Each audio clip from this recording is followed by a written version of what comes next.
This conference will now be recorded.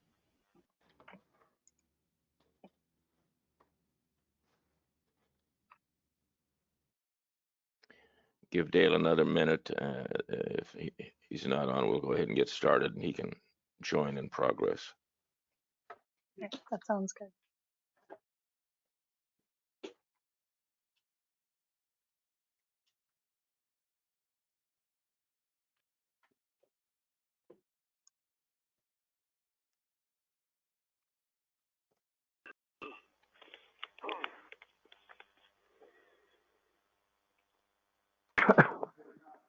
Commissioner Nations, is that you? Dale? Hello. Oh, Dale, you're on. Good. Yeah. Good. We'll get started. I'm Frank. Sorry. Okay. That's okay. No problem. Mhm. This special public hearing of the Arizona Oil and Gas Conservation Commission is called to order. Roll call, Frank Thorwald. Dale Nations. Stephen Cooper. Mike Conway. Bill Firehoven. We have a quorum. Let us move on. Marta, would you, the time is 10:05 a.m.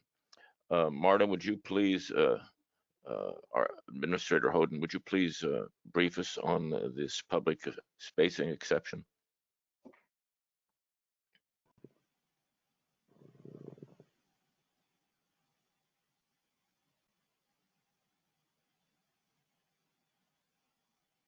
Marta?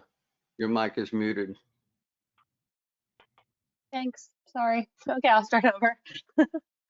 Could you, yeah, could you brief us on the spacing exception and what? Yes, can do. So today, we have Jade Ventures LLC, who's requested a spacing exception for the 8 sections within Township 17 North, Range 25 East. There's 8 sections, 25, 27, 29, 30, 31, 33, 34, and 35, that they are requesting 40-acre spacing. We have Max Maxwell and Roger, forgive me, Roger, I forgot your last name. Roger Smith. Roger Smith, I should have known that. Roger Smith on the line from Jade Ventures to answer any questions with respect to this spacing exception request. Do they have a presentation they would like to make to us? Yes, we have a short presentation. Marta had distributed the hard copy to you, I believe. Yeah. But my name is Max. Sir, I apologize for interrupting. This is Jyoti Belgian. I would just like to ask the chairman and the Administrator Hoden, before you proceed, where this item is on the meeting agenda. This is a separate public hearing exception. There was a separate notice sent out on that one. Yes. From the general Okay, thank you very much. Yes, I see it. Thank you. is the notice of hearing. And I apologize. And it was posted on the website? Yes, both were posted. And just FYI. Sir, I apologize for interrupting. No, not a problem. So everybody knows Josie is our counsel from the State AG's office. Thank you for ensuring that we had our ducks in a row and everything was proper, Josie. Marta, would you go ahead and proceed? Yeah, absolutely. I presented on my screen here what Mr. Maxwell and Mr. Smith submitted in terms of their summary presentation. Mostly it's an overview document here and then a map that they're going to use with respect to presenting their justification. So Max, you go ahead and I can scroll down as you need me to. Okay, I'm not going to read the whole thing, but I will say that my name is Max Maxwell, and I'm a petroleum engineer with Jade Ventures LLC. And we thank the Arizona Oil and Gas Conservation Commission for granting us this hearing. Well, we will be presenting justification for our request to grant 40-acre spacing on 8 sections in Township 17 North, Range 25 East of Apache County. Jade has applied for drilling permits on 3 of these sections, being 29, 31, and 35. We intend to apply for permits in all 8 sections. Our request is based on both precedent orders of the commission and geological and geophysical interpretation. Previous orders have granted the 40-acre spacing to sections surrounding and overlying our leases. We're simply asking the commission to fill in the gaps for us. The precedent orders were following hearings for Desert Mountain Energy Corp., Ranger Development, and Prize Energy. And actually, 2 of the sections that are in under our leases have already been granted. So, but we'd like to have those reordered in our name. With that, I'd like to turn the presentation over to Roger Smith, our geologist, who can explain the geology better than I, as an engineer, can. Roger? Yeah, hi, this is Roger Smith. Again, thank you for taking the time to hear us on this matter. So basically, Ranger and Prize has used the same argument, but Ranger's argument was that most stream valleys have a meandering river or stream within them that deposit sediments in the valley as it fills up. These channels generally wash all the fine grain material out and leave coarser grain material, typically sands, fine sands to coarse sands and gravels in the channels. And every time you have a flood, as the water overflows the banks of the river or stream, it deposits the silt and clays that are taken up in the floodwaters. And so those form the banks or overbank deposits. Those overbank deposits tend to be significantly less permeable than the sand and gravel deposits in the river beds. And as those river beds ultimately get buried by other overbank deposits as the river meanders through the valley as it's building up, you have these effectively channels of porous material that allows gas and oil to either migrate along or to be trapped within. And they're definitely confined by the banks of the channel that were deposited as clays and silts and are far less permeable to impermeable. So Ranger's argument was valid, and there's several conditions around the world that have been explored on this with regards to oil and gas, and they're one of the ones that we've been exploring is up in Cheyenne County, Colorado, and it is exactly this scenario where the only oil and gas producing wells are within these channel deposits that have been defined with 3D seismic and significant amounts of drilling.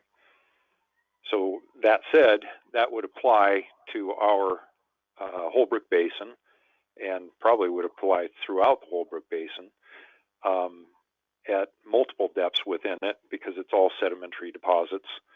And then we have the added advantage that we shot seismic over this for potash exploration 10 years ago, and that seismic exploration has pinpointed several of these isolated deposits in cross-section, and shows distinctive boundaries on these deposits. Now, we didn't include the seismic lines because they're proprietary, but I'm only stating that to back up this first statement about these channel deposits that within the sediments that can and do contain the oil and gas. I hope that didn't confuse anybody. So we're proposing to test several of these deposits at depth below the evaporite deposits that have generally never been really explored in this area, and we'd like to sample about 2,000 feet of sediments below the evaporites down to the top of the basement rock.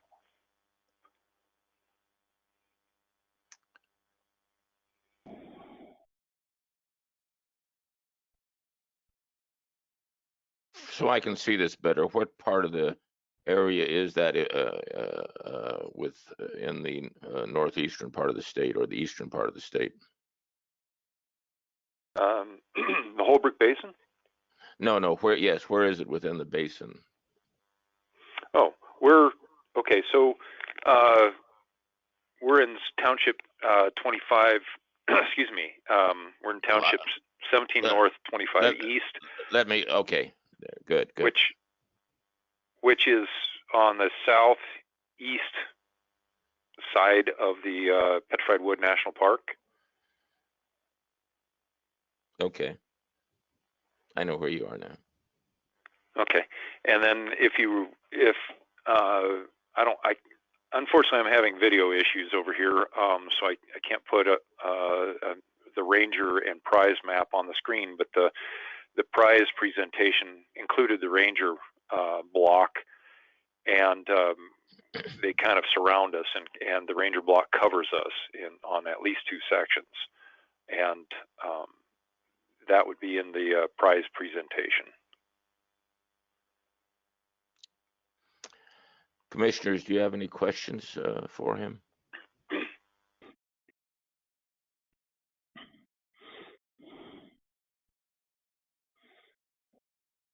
Marta, I don't hear any questions from the commissioners. What has been your review on this?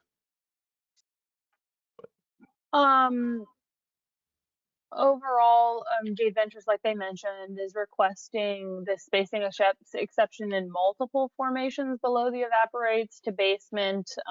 That is a little bit different than what the commission has done in the past with other operators. And so for that reason, that's definitely something for the commission to consider and think about as they make their decision.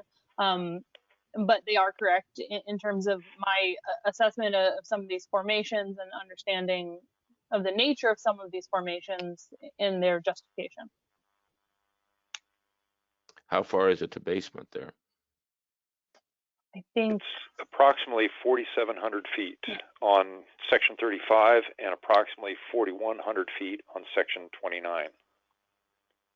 Okay. Again, any questions, discussions with respect to whether we want to approve this or not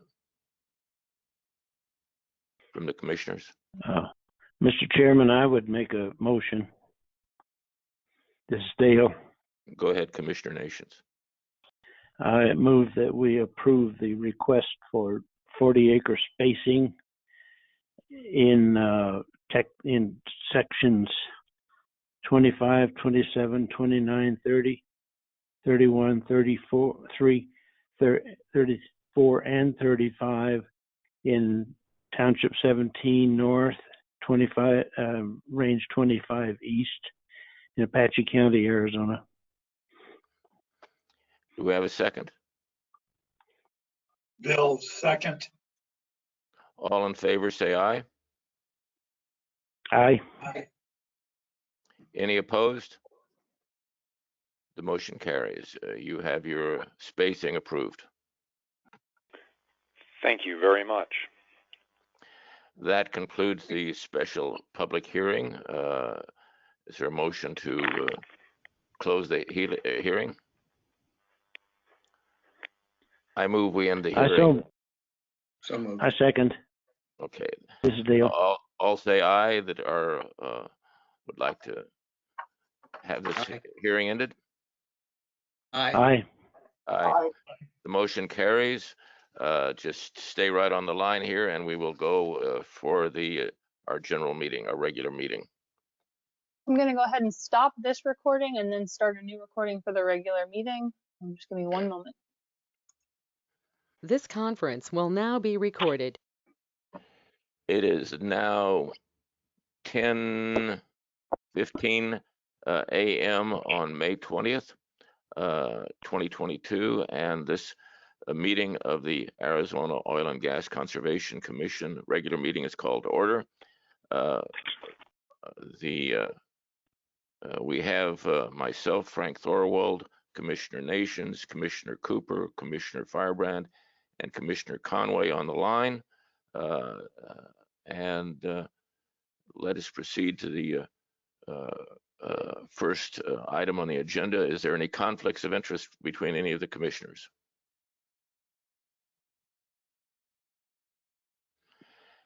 Hearing no conflicts, let's go to agenda item 2. Vote on the public meeting, our last public meeting. Everybody has received those public meeting minutes from our last meeting of March 25th. Is there any changes? Any discussion on those minutes?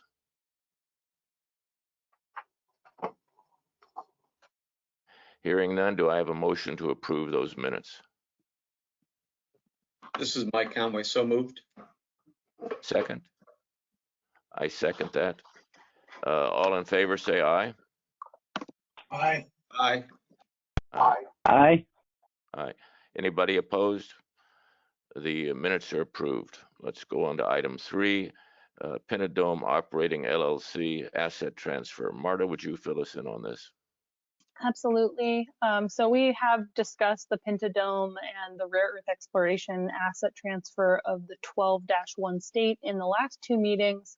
At this point, Pentadome Operating LLC has officially submitted all required documentation, as well as rare earth exploration submitted the release of the well, release responsibility of that well. Additionally, Pentadome has submitted a bond to cover this well as well as additional wells. They submitted a blanket bond, which has been deposited with the State Treasurer's Office for safekeeping. And so at this point, Pentadome Operating requests that the Commission discuss, consider, and possibly vote on the transfer of that asset. Administrator Hoden, do you see any issues in this? I do not. They've assumed responsibility, full responsibility, and liability for the well. The bond was forfeited on the 12-1 from rare earth exploration, but it was also forfeited for the 28-1. The funds will now be able to be utilized that are from the rare earth exploration bond for the 28-1, more adequately cover the cost of plugging. And so we have a new bond to cover the 12-1, which sounds like a great situation. My understanding is their intention is to deepen the well and try to test a lower zone, and so potentially making the well economic. Commissioners, questions, discussion? Do I have a motion then to approve the asset transfer? This is Commissioner Cooper. I move that we approve the asset transfer from Rare Earth Exploration to Pentadome Operating LLC. Thank you. Do we have a second? Second, Bill. All in favor, say aye. Aye. Aye. Aye. Any opposed? The motion carries. The transfer is approved. Moving on to agenda item 4, a report by the Oil and Gas Administrator. Marta, would you proceed? Absolutely. So section 4, subsection A, drilling and completion activity update. The update since the last commission meeting is that the 3 Desert Mountain Energy wells that were drilled as of the last commission meeting were perforated since that last meeting, and all completion reports for those perforation activities have been submitted, as well as well logs. Additionally, we've received 3 new applications. We've actually now received 5 as of today.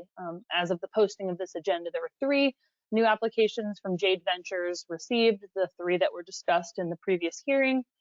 Additionally, we've received 2 permit applications from Desert Mountain Energy for additional wells in the last 2 days. So those are currently being reviewed as well. And the Jade Ventures permits were pending the spacing exception hearing. so they should be approved today or first thing Monday morning. Next on the list is subsection B, the federal funding opportunities. Marta, before you proceed, let's just ask the commissioners in each one if there's any questions or discussions on those items. You're right. Sorry about that. Is there any discussion or questions of our administrator on item A?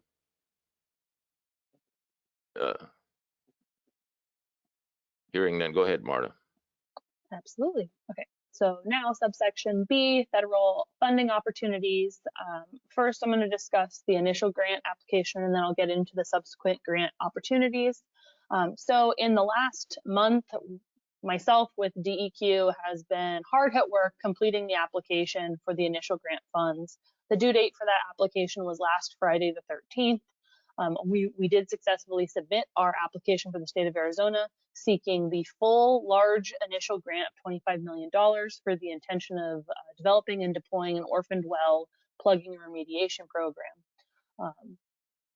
This program broadly included our preliminary assessment with the help of Jim Ballard. We identified potentially 246 sites that may be orphaned in the state of Arizona, and we intend to take a phased approach at the plugging and remediation project, which will start with well inventorying, site assessment, so testing and sampling to determine the current condition of the sites, and then plugging, and then a remediation project to remediate any potential contamination found on any of these sites, as well as restoration of those sites back to their as close to as possible to their natural site or natural state. And so that program and its scope of work was outlined in a overview sense in our application to the federal government. I believe that application will become public knowledge and be publicly available at some point. I'm assuming at the point at which the application is approved. Our understanding of the initial grant opportunity is that the federal government, Department of Interior, should be awarding those funds within 30 days of receipt of an application. So we anticipate the award date to be somewhere in mid-June. Although I know that there will be some back and forth in terms of asking questions, and so there may be some small changes to that application over the course of the next month. But we believe we are eligible for the funds and should receive the funds for the state of Arizona, and that those funds should cover the cost of assessment of all of these 246 sites, and then remediation and plugging for approximately half of them, depending on the site condition. Obviously, it's variable. And then this will move on to the next grant opportunity, which is the formula grant application. Minister Holden, before you proceed on that, let's go back to the first initial grant for just a moment. Okay.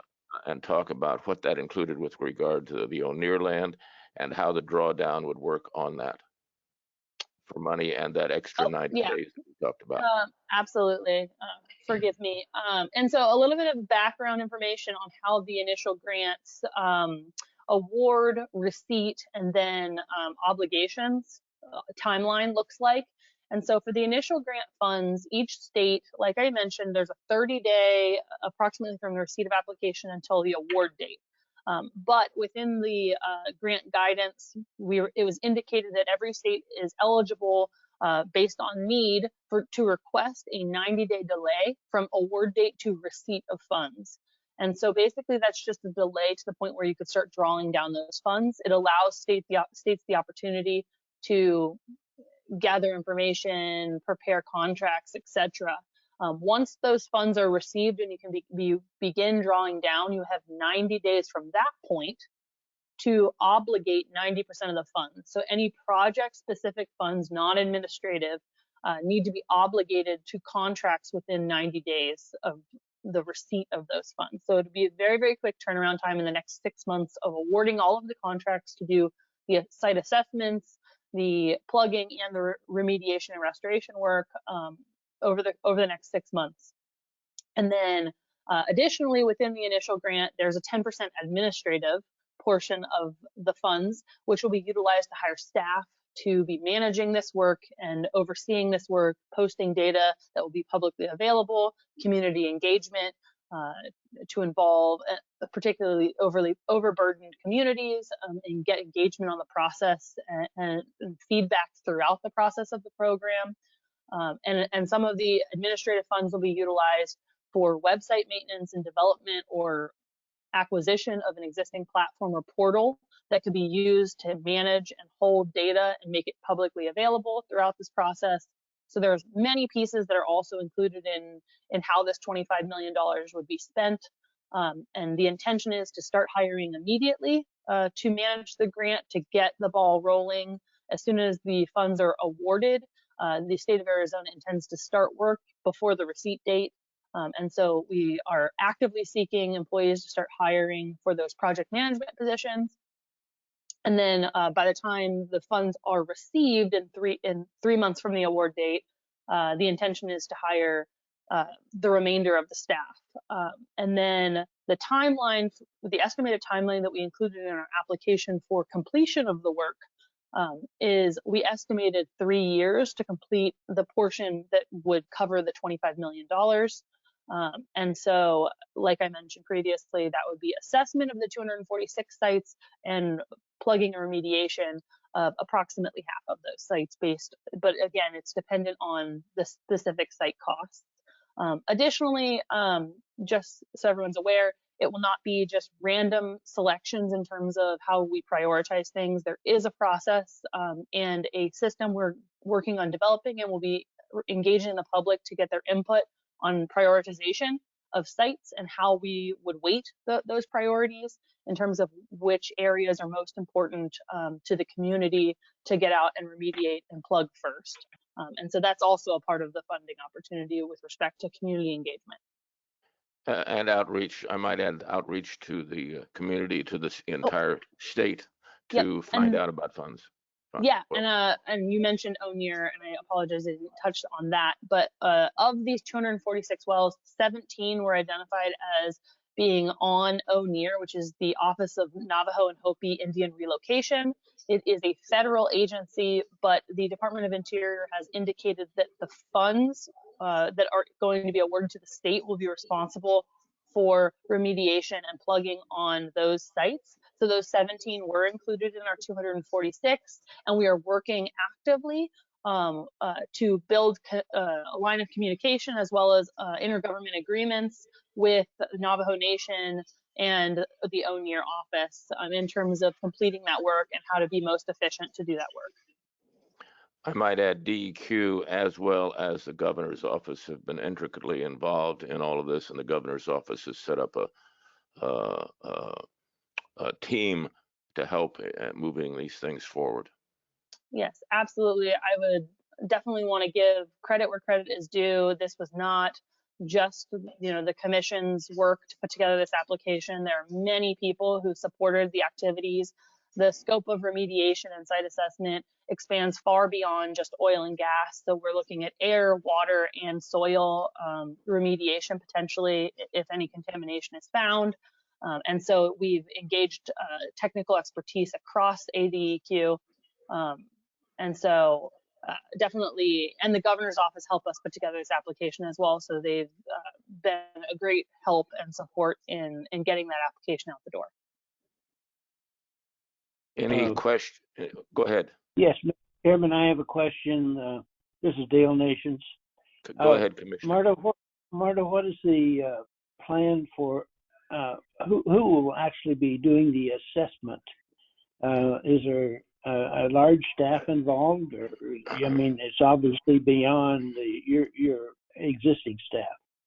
So the way that the budget was outlined in the application is that all of the far majority of the project specific work, so the actual site assessments, site characterization, plugging and remediation and restoration costs would all be contracted out to vendors. We have already identified some statewide contracts of vendors who we are actively reaching out to, because utilizing a statewide contract that already exists expedites the process. And then those vendors obviously have the ability to subcontract out the work to any sub vendors across the state, with priority being to small businesses, women-owned businesses, minority-owned businesses. We definitely, the federal government feels that that's very important, so we have included that in our language with respect to subcontractors. So to be more specific, it will be contracted out. So there will be a call for bids. Yes. To be considered for approval to do the assessment. Is that right? Yes. Yes. So the staff who would make the decision on whether the staffs are adequate? So that lends me, so the 10% administrative piece, this is kind of tied, so maybe I'll make this announcement now. I will not be with the Oil and Gas Conservation Commission effective next Friday. I'm moving on to a future opportunity, and we're actively seeking my replacement. That being said, my replacement will now be a management position in the future. And so that management program manager will have multiple staff underneath of them. And of that staff, one would be my current level position, my current level of experience, who would be focused on the day-to-day activity for the commission. And then additionally, there would be at least 3 additional staff, 2 project managers with some technical expertise, and then a more like principal level, which is like, say, about 20 years of experience, technical expert to be advising and reviewing all data submitted by the contractors. But the project managers would manage the day-to-day of those all the vendors and making sure everyone's staying on track and on timeline. And then lastly, we did budget in time for a technical expert from each of the sub divisions within DEQ to allocate 25% of their time to this project. And so within air, within water, and within waste, we'll have at least one technical expert to be reviewing contracts, reviewing work that's coming in to ensure that it meets the standards in which are outlined in the scope of work. I might add something in that there's also been money allowed, excuse me, allocated if additional training is needed in any of these areas for any of the staff. Yes. I have another question. Dale Nations here. Will these will all be state employees? The ones that I mentioned, yes. And then we have all of the project specific items will be contracted out. And so they'll be via a contract, but we've also included in the budget room for, it's called staff augmentation, which basically means contracting an employee in-house. And so if need be, we have room in the budget to have project specific staff. So like say we were doing inspections of sites and things like that, we could bring contractors in-house who would not necessarily be, they'd be FTE, full-time employees, but they would be contractors. So we also put some room in the budget for that. I see. Thank you. Mm-hmm. And sorry to hear you're leaving, Marta. I know, I'm sorry, but I'm also excited, so. Are there any other questions for? Yeah, this is Mike Conway. I do have a question. Is it possible to get to see the narrative of that proposal that went off to yes. federal government? Yes, Mike, and I apologize. I meant to send it out to all the commissioners last night, following the overview document that I sent you, but I will send it out immediately following this meeting so you can review it. I just need to determine when it becomes publicly available because I know the federal government plans on posting it to everybody else, but I think anyone could request it at this point. Marta, why don't you just send out the entire package to each one of the commissioners? Okay, yeah, absolutely. Thank you, Mark. Thanks, Frank. Sure. Any other questions? Proceed, Marta, please. Okay. Now we'll jump to the formula grant opportunity. So as I mentioned, the funds, the $25 million, we don't estimate based on assessing costs for doing all of the assessment and remediation and plugging work. We don't believe it'll cover 100% of plugging and remediation of 246 sites. approximately 246 sites. That number may change as we begin the phased approach. So the intention is when the opportunity becomes available and the federal government, the Department of Interior, releases the next phase of funding, Arizona intends, DEQ intends to apply for additional funds for the remainder of the project, which would extend the project out potentially to 5 to 6 years. And so to continue the work that we've already established the scope of work to do. In terms of total number of what that may look like, they've indicated we are currently eligible for another 4 million, but based on our need that we assessed from putting together our budget, the state of Arizona intends to request for more than just that $4 million that they initially said that we would be eligible for. And we believe we have justification for that. In terms of a timeline for the formula grant, DOI indicated when they released the initial grant guidance at the beginning of April that it would be out within about a month. So we anticipated that guidance in the last week or two, but we still have not received anything from them and have not gotten any updates from them. Obviously, I'm sure they're very busy reviewing all of these initial grant applications that came in, but I do expect formula grant guidance and a timeline for the application for formula grant very, very soon, definitely in the next month or two, I would anticipate from what they previously indicated. And so the Oil and Gas Conservation Commission will definitely be on the lookout for when that guidance is released and will actively pursue the application for that process. Any questions on formula? Yes. I have another question, Marta. Will the commission be advised on as this project goes into effect?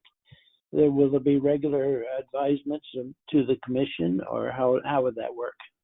So due to the nature of the commission not holding any actual employees, DEQ had to apply for the funds. So the Department of Environmental Quality is actually the agency within Arizona that applied for these funds, but they're doing so on behalf of the commission.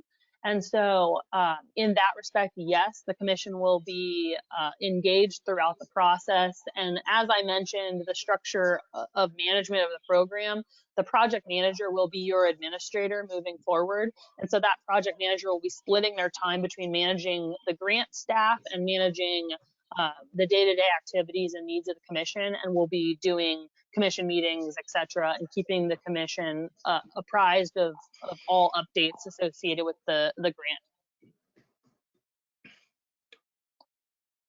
And I can't say for sure, but I would assume that the commission's opinion would be also taken into consideration with respect to the prioritization process, the same way that the public's opinion and technical experts' opinions will be taken into consideration. And that's still somewhat in flux. And yes. Also the state is in the process of trying to set up a separate account where the money would go to for the Oil and Gas Commission and other things. And that is still being worked on at this time. And if that happens, things may change slightly. True. Any other questions on that? Administrator Houghton, would you move on to the next item? Yes. Okay. So the next item is the next phase of grant fund opportunity, and that is the performance grant application process. And so within the performance grants, if you read the Infrastructure and Investment Jobs Act, this is the third phase of funding, but there's multiple opportunities within that, multiple justifications for eligibility. What Arizona believes that we would be eligible for funds specific to regulatory improvements. And so the regulatory improvement grants are up to $20 million in order to improve regulation within the state to prevent future orphaned wells. And so Arizona ADEQ intends to apply for a regulatory improvement grant under the performance grant funds that would help aid and improve our regulations in order to reduce future burden on the state and any future potential Mhm. Orphan dwells, sorry, blanking on words. The timeline for the performance grant, this one is specifically outlined in the Infrastructure and Investment Jobs Act. It does indicate that any state that applies for an initial grant is awarded an initial grant, that the state would be eligible to apply for performance grant funds 6 months, 180 days after the award date of any initial grant award. And so the expectation is that 6 months from approximately mid-June, the state of Arizona would be able to assess whether they want to begin the application process and what they want to apply for in terms of the performance grant funds. And I don't believe that there's a specific deadline for how fast you must apply for the regulatory improvement grant. So the state doesn't have to apply for it immediately, although they could. But the deadline for use of the regulatory improvement grants for under the performance grants is the same deadline of use for everything else. The end of the performance period is September 30th of 2030. And so there is several years to utilize those funds. Marta, we have until, what is it, 2030, September or something like that, to use all of the funds? Yes, September 30th of 2030. Part of the issue in setting it up the way we did was simply because of where to place the funds, because the Oil and Gas Commission didn't have a separate account. So we had to utilize DEQ to be able to accomplish these goals in a timely manner, or we would have missed this. So everything they've done has been on behalf of the Oil and Gas Commission, and that was an acceptable way of getting around some of the issues we have. And some of the things to change that, as I mentioned before, are still in progress, and we have yet to find out how that will work. But we have time to make that happen. Any questions from the commission? Administrator Hoden, do you want to go on to C and to talk about how that will affect what we're doing and our outreach and being able to for filing of documents from the various companies? Yes, absolutely. So with respect to the website redesign progress updates, I'm under the impression that the back-end system of our current website has been updated. So at this point, it is much easier for our current website to be updated via code. And so that I believe has already occurred this year. And so with that, though, a lot of the website redesign and progress update is going to be associated with this initial grant funding. As I touched on previously, when I was talking about the initial grant, I mentioned the fact that within the budget for the initial grant, there is the opportunity for a new portal data management website, in which we're currently ADEQ is currently evaluating options that currently exist that could already be ready to go. And then we could just start contract and start using immediately for data management, or building something in-house. They're assessing both options, but they budgeted for the higher amount within the grant budget. And so there's definitely the opportunity for either. They're weighing the pluses and minuses of both sides. But with that, basically, this would be a portal in which the idea is that this would be a portal in which all of our contractors could be uploading data throughout the process. Then we could have our project managers reviewing and approving, getting opinions when necessary from technical experts, etc. And then pushing that data to be live to the public to be able to see the real-time progress that's occurring on different sites.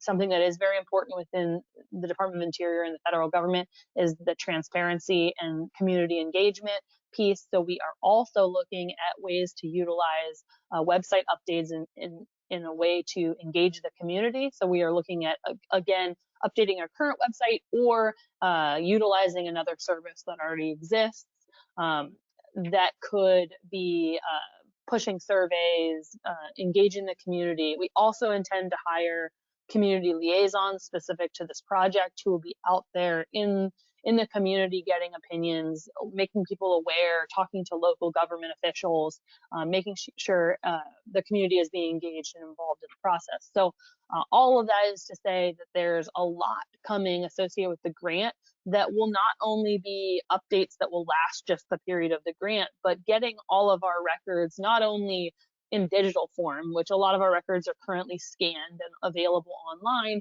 but we're going to catalog them and make them searchable. That's all part of this grant, because in order to properly assess what records we have, we need to be able to better search those and pull data and export data from those records. And so that is the attention with the new portal, is that it be more of a data management, less just scan documents. And then that could, the intention is that that portal could be used point forward for new applications and new wells that are drilled and completed, et cetera. All of the data would continue to be uploaded into this portal point forward in order to prevent future orphan or minimize the risk of future orphaned wells. Any questions? So website. Yeah, any questions? I would just have one question. I think, Marta, is there a schema that you have in place? Would you identify yourself? Oh, yeah, this is Mike Conway. Is there a schema in place regarding the data types and data collection strategies? I'm working on it actively as we speak, Mike, with DEQ staff to identify a high level and then a more detailed level of data pooling. The idea is obviously any records that aren't currently scanned will be scanned. And then the idea would be to contract to another vendor who would have more technical expertise and be able to meta tag, extract data from those scanned documents and put them in a more usable format. And so what we're trying to do is identify what data do we want to be pulled.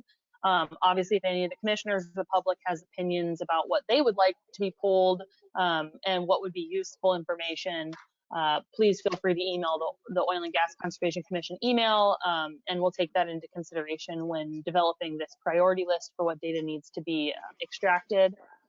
And then obviously, whomever my replacement is will have a say in this as well. So I'm starting the process and trying to give a broad how I envision it going, and then whoever will be my replacement would have the ultimate say on what data to extract.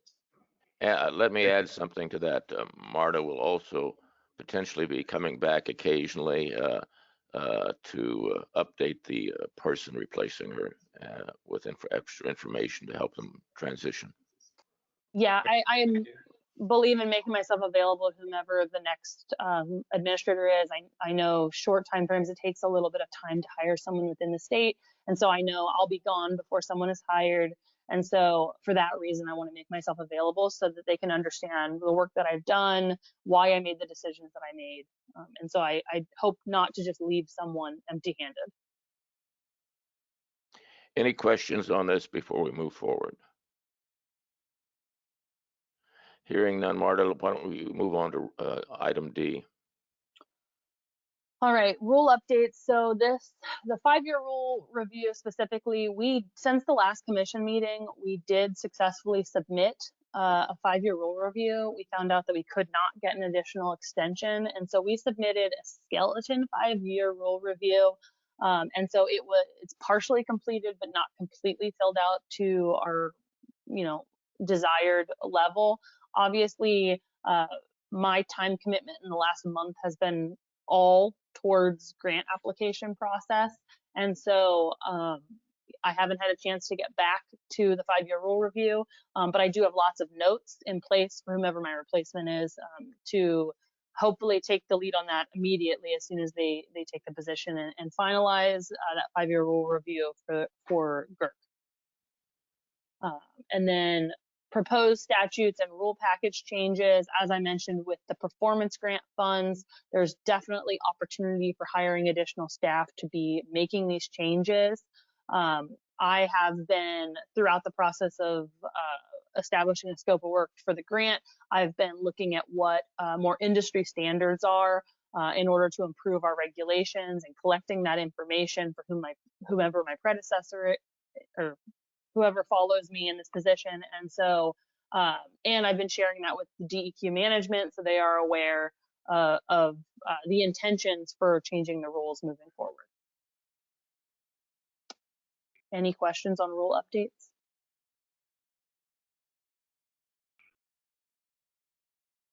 Hearing none, Marta, we've already covered web portal, I think. Yeah, I was gonna say E and F, I don't really have any specific updates for either of those right now. Okay.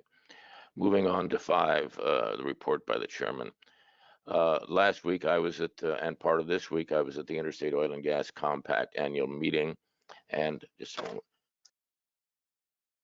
Sorry. Which was a good meeting. EPA was there. There was a lot of discussion about how we move forward in each one of these areas that we've been talking about with regard to these funds. I also had announced too that our administrator was leaving, and there's several people from the AZOGCC that may be applying for her position here that already has experience in other states. That's item A. Is there any questions on the meeting? Moving on to B, New Mexico Produced Water Consortium. We continue to work with them on the produced water, but we don't have any specific new updates right now on that. The budget agency collaboration and funding, I think we've just covered about everything we can already cover on that. Let me move on to D, Office of O'Neill and Hopi Indian Relocation. I've been working closely with the governor's office and the governor's team on this, and the governor's liaison to the tribal nations here in the state. And as of just yesterday, or of just a few days ago, we had a discussion with the Navajo Nation, their Department of Justice, and the governor's team, and they are working on a redraft of the initial proposal that we sent them at the request of O'Neill. And basically, the idea is that on the existing land where there is helium, the tribe, the Navajo Nation would do an inspection, Bureau of Land Management would do an inspection, and Arizona Oil and Gas Commission would do an inspection, and we would rotate. That way we can move forward with the additional development that's been proposed on the O'Neill land.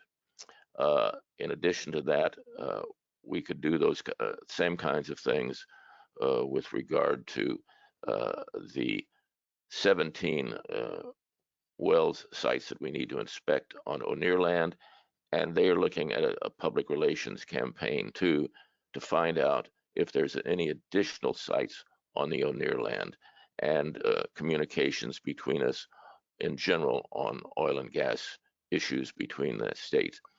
Additionally, the AZOGCC formally invited the Navajo Nation to join, and I passed that on to the governor's staff, which was should have been what I expect would be passed on to the president of the Navajo Nation if it hasn't already been passed on.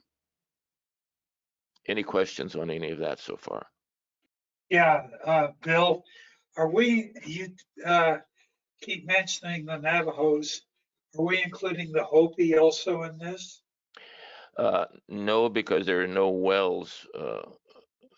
The answer is yes. The Hopi Nation will be involved in this, but with regard to the O'Neill land, there is no wells that we currently know of on O'Neill land that is part of the Hopi Nation. But as far as this outreach, that would include the Hopi Nation, and there may be some on somewhere. But again, all the funding for the tribal nations is coming separate in a separate package unrelated to the state. The only exception to that is going to be the O'Neill lands.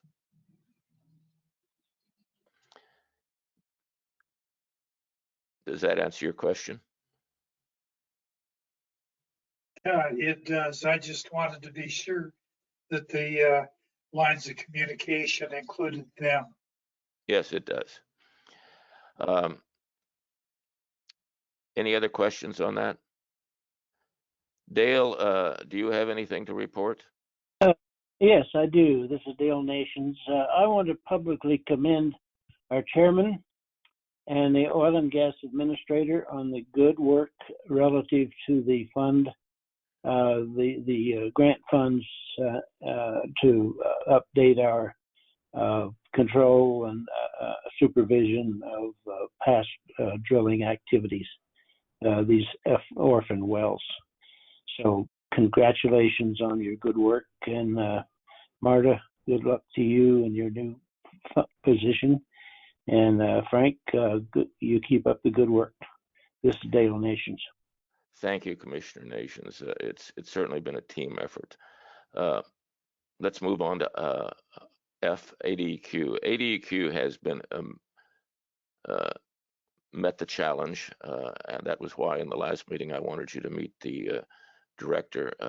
They have really been pushing to make this happen, as well as the governor's office, and we've been trying to make sure everything worked in the proper way. So it's been a challenge, but it's getting there. So and ADEQ moving forward, they've pulled together the staffing, everything they needed, put together additional funds for the commission to use right now to be able to do these things. So it's all moving forward effectively.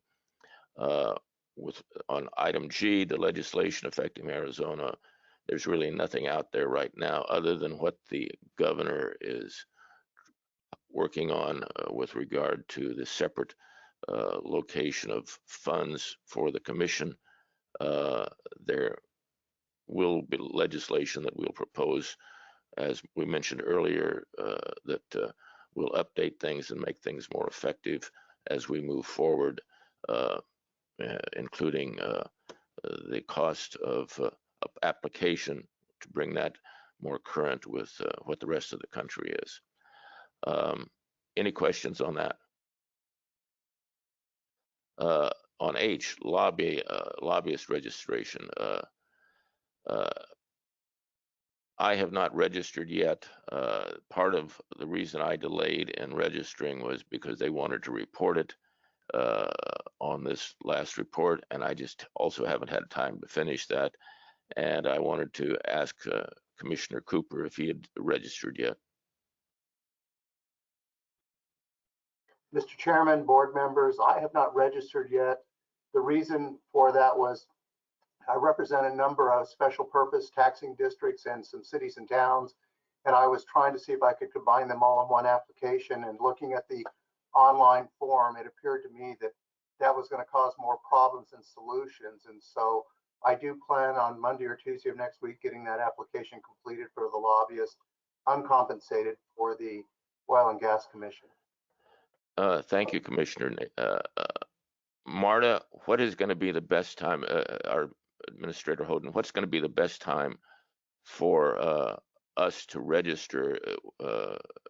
Because I know we have to report it as part of this package that we're getting. Should we do it, go ahead and do it now or later? So at this point, Frank, given the fact that DEQ is formally the agency in which which applied for the federal funds, I don't believe that the commission would need to indicate anything. But obviously, at which point either yourself or Commissioner Cooper do register as a lobbyist, I would let DEQ know in case that their management determines that they should let the federal government know of that. But I don't believe that there's any requirement given the fact that the commission is not technically the agency that applied. Even though it's on behalf of us? That is my understanding at this point.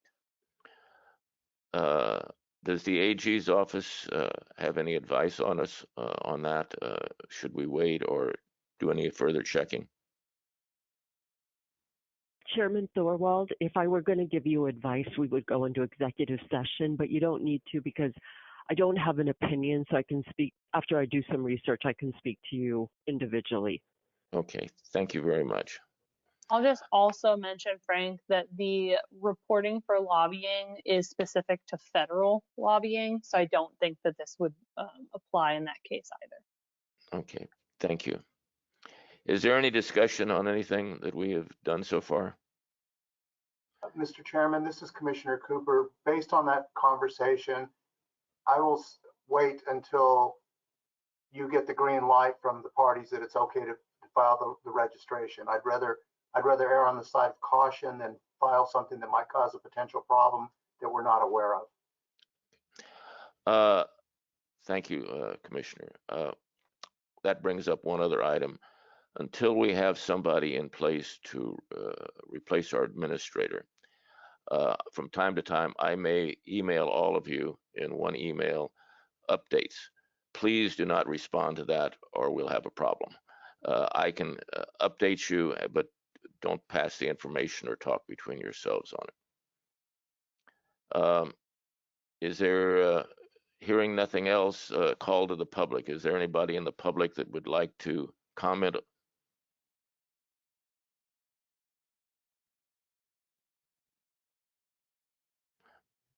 Anybody that would like to, this is a call to the public. Hearing none, let's move on to agenda item 7. Is there anything that somebody would like to have one of the commissioners on our future agenda? Yeah, this is Bill. I got two things. One is sort of reviewing the performance deposits and being sure that we have, we're getting adequate monies to cover any work that needs to be done on a well, abandoned well. Then the other one was that we've been to see the facility at Alamogordo, and they've got another one at Farmington. Is there any interest in kind of arranging a trip to take a look at the one in Farmington?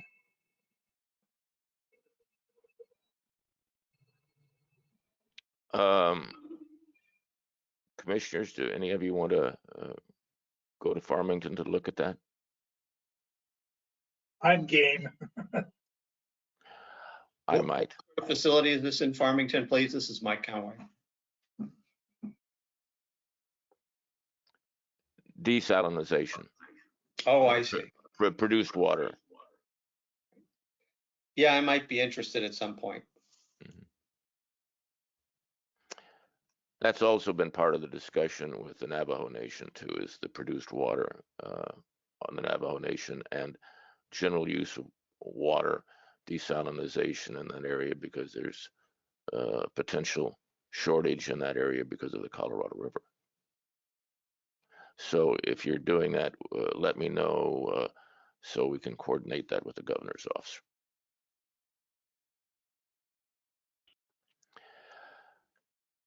Anything else? Any announcements other than that? Hearing none, the only announcement I would like to make is to say thank you to Marta and wish her the very best and thank her for all her work that she's done so far. Yeah, and in the 2 years she's been on with us, I can testify that she's actually put in 4 years. So thank you, Marta. Thank you. Do I have an emotion to adjourn? I like that. We're gonna. This is Mike Conway. So moved. Second. Bill, second. All in favor, say aye. Aye. Aye. Aye. Aye. Aye. We are adjourned. Thank you all. Good luck, Marta. Thank you. Appreciate it.